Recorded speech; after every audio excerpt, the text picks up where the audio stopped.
Birthdays కానీ anniversary కానీ celebration ఏదైనా సెలబ్రేషన్ స్క్వేర్ లోని ప్రైవేట్ థియేటర్స్ లో అన్ని రకాల సౌకర్యాలతో సెలబ్రేట్ చేసుకోండి.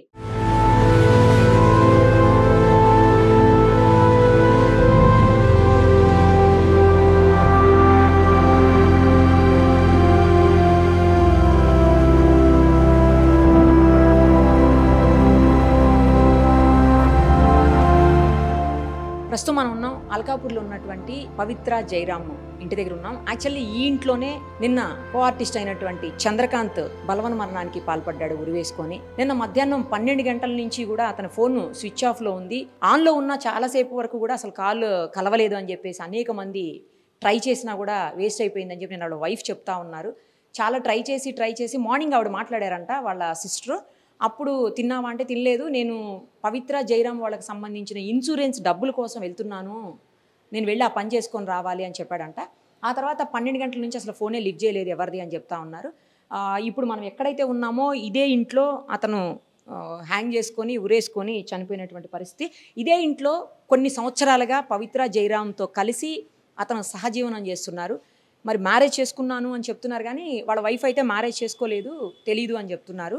ఎవరైతే ఒరిజినల్ వైఫ్ ఉన్నారో ఇతనికి, ఆమె పేరు శిల్ప, మనం నిన్న ఆమె ఇంటర్వ్యూ కూడా చేస్తున్నాము. ఆమె చెప్పిన మాటల్లో అయితే ఎక్కడా కూడా మ్యారేజ్ చేసుకున్నట్టు తెలియదు అని చెప్తున్నారు. వాళ్ళ మదర్ ఏమో చేసుకున్నాడని చెప్పాడమ్మా, మాకు తెలియదు, మరి ఎక్కడన్నా గుళ్ళో అట్లా చేసుకున్నాడేమో అని చెప్తున్నారు. ఏదైనా కూడా ఇదే ఇంట్లో వాళ్ళు గత కొన్నేళ్ళకి ఇది అతను కొన్నాడు, ఇల్లు అతనే పర్చేజ్ చేశాడని కూడా చెప్తున్నారు. మరి అది కూడా ఎంతవరకు నిజమో తెలియదు. ఎందుకు చనిపోయాడు అనేది కేవలం డిప్రెషన్ తోటే చనిపోయాడు అని చెప్పేసి అయితే అందరూ చెప్తా ఉన్నారు. ఒక 2 days బ్యాక్ మనకి సుమన్ టీవీకి ఇచ్చిన ఇంటర్వ్యూలో కూడా 2 daysలో మీరు గుడ్ న్యూస్ వింటారు అని చెప్పేసి చెప్పడం కూడా వీటన్నిటికీ అనుమానాలకు తావినిస్తోంది.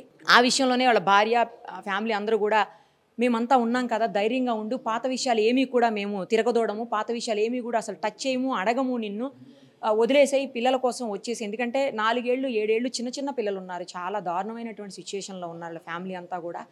అతను వస్తే చాలు, అతను మాతో కలిసి ఉంటే చాలు అనేటువంటి పరిస్థితి వాళ్ళ వైఫ్ వ్యక్తపరుస్తూ ఉన్నటువంటి బాధ నిన్న మనం చూసాము. వాళ్ళ మదర్ కూడా నా కొడుకు నా దగ్గరికి వస్తే చాలు అని చెప్పేసి బాధపడ్డారు. ఇలా శవంగా వస్తాడని చెప్పేసి అనుకోలేదు అని చెప్పేసి వాళ్ళందరూ కూడా కన్నీరు మున్నీరు అవుతున్నటువంటి సిచ్యుయేషను. ఇప్పుడున్నటువంటి ఈ ఇంట్లోనే అతను ఉరివేసుకోవటం, నిన్న 12 గంటల తర్వాత నుంచే అతను ఫోన్ కాంటాక్ట్లో లేకపోవటం ఎవరికి. నిన్న సాయంత్రం వరకు కూడా వాళ్ళ పేరెంట్స్, వాళ్ళ వైఫ్ అందరూ ట్రై చేసి లాస్ట్కి ఒక ఫ్రెండ్ ఇక్కడ ఉన్నాడు అని చెప్తే వాళ్ళందరూ కలిసి ఇక్కడికి వచ్చి ఆ డోర్ని బ్రేక్ చేసి అతని బాడీని తీసుకొని వచ్చారు. అప్పటికే బ్లాక్గా అయిపోయాడు, బాడీ అంతా కూడా నల్లగా అయిపోయింది, చాలా ఎప్పుడో జరిగింది, గట్టిగా అయిపోయింది బాడీ కూడా అని చెప్తా ఉంది. సో మేబీ మధ్యాహ్నం ఎప్పుడో ఈ ఇన్సిడెంట్ జరిగి ఉండాలి. తర్వాత ఇంకొకటి ఏంటంటే వాళ్ళ పిల్లలు కూడా ఇక్కడ లేరు. వాళ్ళు కూడా ఆమె క్రిమేషన్ తర్వాత, ఆమె అంత్యక్రియల తర్వాత బెంగళూరు వెళ్ళిపోయినట్టు తెలుస్తోంది. సో అతని దగ్గర కీస్ ఉంటాయి కాబట్టి అతనే వచ్చి ఇక్కడ నిన్న ఈ అఘాయిత్యానికి పాల్పడ్డాడని తెలుస్తోంది. మొత్తానికైతే జరిగిన ఇన్సిడెంటు చాలా అత్యంత దారుణమైన విషయము. 2 రోజుల క్రితమే అతని బర్త్డే అయిందంట. ఇంకొక 1 day 2 days బ్యాక్ ఆమెది కూడా బర్త్డే అయిందని ఆ బర్త్డేలో పోస్ట్ చేశాడంట అతను. ఆ బర్త్డే సందర్భంగా పోస్ట్ పెడుతూ వెయిట్ ఫర్ 2 days పవిత్ర అని చెప్పేసి మెసేజ్ పెట్టాడని, అవి చూసినటువంటి భార్య, కుటుంబము, తర్వాత మన ఇంటర్వ్యూలో కూడా 2 daysలో గుడ్ న్యూస్ వింటాడు అని చెప్పటము, సుమన్ టీవీ ఇంటర్వ్యూలో కూడా ఇవన్నీ చూసిన తర్వాత ఫ్యామిలీ ఎక్కడో డౌట్ పడే అతన్ని ఎప్పటికప్పుడు ఫాలోఅప్ చేస్తూ, ఫోన్స్ చేస్తూ మాట్లాడుతూ ఉన్నారంట. ఈవెన్ అయినా కూడా అతను మధ్యాహ్నం నుంచి కాంటాక్ట్లోకి లేకుండా పోయి ఆ తర్వాత ఈ ఇన్సిడెంట్ చోటు చేసుకుంది. నిన్నటి నుంచి పోలీసులు లాక్ చేశారు ఇంటిని. ఎందుకంటే ఫర్దర్గా ఇన్వెస్టిగేషన్కి అవసరం ఉంటుంది కాబట్టి లోపలికి ఎవరు వెళ్ళకూడదు. వెళ్లకుండా ఉండేందుకు గాను పోలీసులు తీసుకున్నటువంటి చర్యలు అని చెప్పాలి ఇవి. ఇప్పుడు నేను కింద ఎవరితో మాట్లాడి అడిగాను, ఎప్పటి నుంచి ఉంటున్నారంటే నాకు తెలియదండి, అసలు వాళ్ళు ఇక్కడ ఉంటారని కూడా మాకు తెలియదు అంటున్నారు. అంటే బయటికి కూడా అంత పెద్దగా ఎక్స్పోజ్ కాలేనట్టు మనకు అర్థమవుతుంది. ఒకసారి వాచ్మెన్తో కూడా మాట్లాడదాం రండి. ఎప్పటి నుంచి ఉంటున్నారు మీరు ఇక్కడ? నేను 4 years నుంచి సార్. వాళ్ళు ఎప్పటి నుంచి ఉన్నారు? వాళ్ళు 1 year ట్రైనింగ్ సార్. వాళ్ళు ఓన్గా కొనుక్కున్నారా? రెంట్కేనా అది? ఓకే, కొన్నారు అని చెప్తున్నారు. రెంటేనా? ఓకే. అతను ఎప్పటి నుంచి ఉంటున్నాడు ఇక్కడ? ఆవిడ వచ్చిన కానీ ఉంటున్నారండి. ఇద్దరు కలిసి ఉండేవారండి. ఇద్దరు కలిసి ఉండేవారు. ఓకే. ఇద్దరు పిల్లలు వాళ్ళకి? 2 పిల్లలండి. ఓకే. నిన్న ఏం జరిగింది అసలు? నిన్న మార్నింగ్ వచ్చారండి, 10:30 11 ఆ టైంకి వచ్చారు. వచ్చి మామూలుగా వెళ్తున్నారే, పడుకుంటాకి వెళ్తున్నారే, మామూలుగా అలసిపోయినారు కదా, పడుకుంటాకి వెళ్తాం అనుకున్నాం. మామూలు ఫోన్ చేసి ఏం మాట్లాడలేదు. ఈవినింగ్ వాళ్ళ ఫ్రెండ్స్ వచ్చారు. వాళ్ళ ఫ్రెండ్స్ వచ్చి అన్న సార్ సార్ ఉన్నారని చూసేస్తాం అంటే వెళ్ళారు. ఎన్నింటికి అది 7కి వెళ్తే ఓకే అన్న బెల్ కొట్టంగా టీ లేదు అన్న డోర్ పాల్గొడతాం అసలు ఏంటో ఇంపార్టెన్స్ చూద్దాం అంటే సరే అని మీ ఇష్టం అయితే మరి టెస్ట్ పని చేయకండి మరి మా సార్ వాళ్ళకి అంటే మరి బాగోదు టెస్ట్ పని చేయకండి అంటే సరే అని ఒక డబ్బు కొట్టి చూద్దాం వాళ్ళు పగిలితే గొడవ లేదంటే డోర్ పగలగానే యాంగికి ఊరేసుకుని ఉన్నారండి. ఎవరు లేరు ఎవరు లేరు. ఆ పిల్లలందరూ ఎక్కడికి వెళ్ళారు? బెంగళూరు వాళ్ళ పవిత్ర మేడం అక్కడ ఉన్నారండి. ఆ పిల్లలందరూ అక్కడ ఉన్నారా? ఇంట్లో ఎవరు లేరు? ఇంట్లో ఎవరు లేరు. ఓకే. రెగ్యులర్గా ఏ టైంకి వచ్చిపోతుంటాడు అతను అసలు? ఎక్కడ ఉండేవారండి ఎక్కడ ఉండేవారు మార్నింగ్ మొత్తం అన్ని చేసి రెడీ షూటింగ్కి వెళ్ళిపోరు అయితే షూటింగ్కి వెళ్ళిపోయేవారు మళ్ళీ ఈవినింగ్ వచ్చేసేవారు మళ్ళీ అంతే.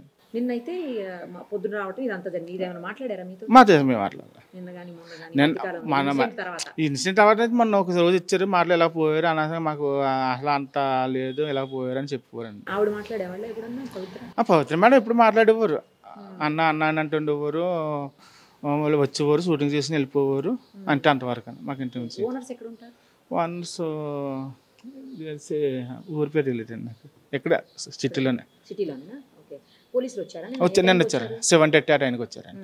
ఎప్పుడు లాక్ చేశారు అది ఇల్లు? పోలీసులు లాక్ చేశారంట కదా? పోలీసులు లాక్ చేశారు. ఎన్నింటికి లాక్ చేశారు? ఆ టైం చూడలేదండి. కీస్ ఎక్కడ ఉన్నాయో తెలుసా? కీస్ పోలీసు వాళ్ళు వాళ్ళ దగ్గర ఉన్నారు కీస్. తర్వాత బాడీని దింపి తీసుకుని వెళ్ళారు. ఆయన దింపేసరికి చనిపోయి ఉన్నారు.